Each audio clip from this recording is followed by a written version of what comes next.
माझ्याकडे एवढा मोठा प्रमाणात तक्रारी आहे. आपण एक सभापती महोदय, महोदय, सन्मान्य मंत्री महोदय काय म्हटले की आमच्याकडे तक्रारी प्राप्त झालेल्या आहेत, आमच्याकडे त्याचा अहवाल आलेला आहे. मग तुमच्याकडे तक्रारी प्राप्त झाला असेल, अहवाल आला असेल, तर मग कारवाई का करत नाही?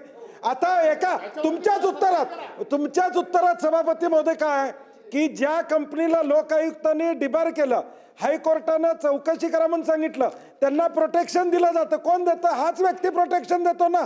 नाहीतर ती कंपनी परत पात्र कशी होती? जी कंपनी 2008-9 साली अँटी करप्शनमध्ये चौकशी चालली ती परत हाच व्यक्ती पात्र करत असेल. आणि तुम्ही ऑन रेकॉर्ड आत्ता सांगितलंय की तक्रारी आलेल्या आहेत, अहवाल आलेला आहे म्हणून तुम्ही बदली केली. म्हणजे तुम्हाला काहीतरी त्यामध्ये सापडलेलं आहे, त्याची चूक सापडलेली आहे. मग आमची मागणी रास्त आहे की त्या ठिकाणी जर अहवालात आलं, स्पष्ट आलं असेल तर तुम्हाला सस्पेंड करायला काय हरकत आहे? सर्व स्पष्ट म्हणणं आहे, त्यांनी मान्य केलं सभागृहात. मूळ सूत्रधार मंत्री महोदय, यावर तुम्हाला काय वाटते कमेंट बॉक्समध्ये लिहा. चॅनेलला सबस्क्राईब केले नसेल तर नक्की सबस्क्राईब करा. जगात भारी कोल्हापुरी.